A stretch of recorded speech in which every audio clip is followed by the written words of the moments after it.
Hello everyone, my name is David.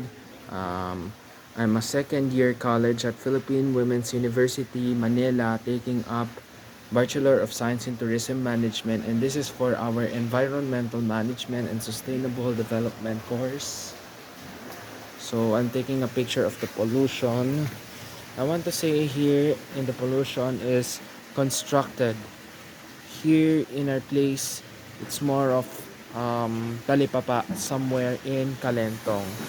These are some natures that I shall remember for our EMSD course. So this seems a good environment.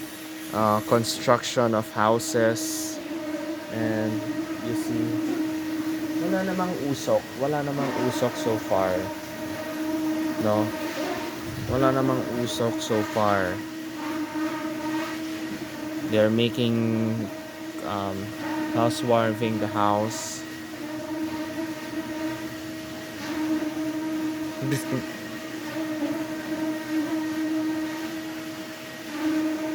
You see that sound, how we can observe the pollution.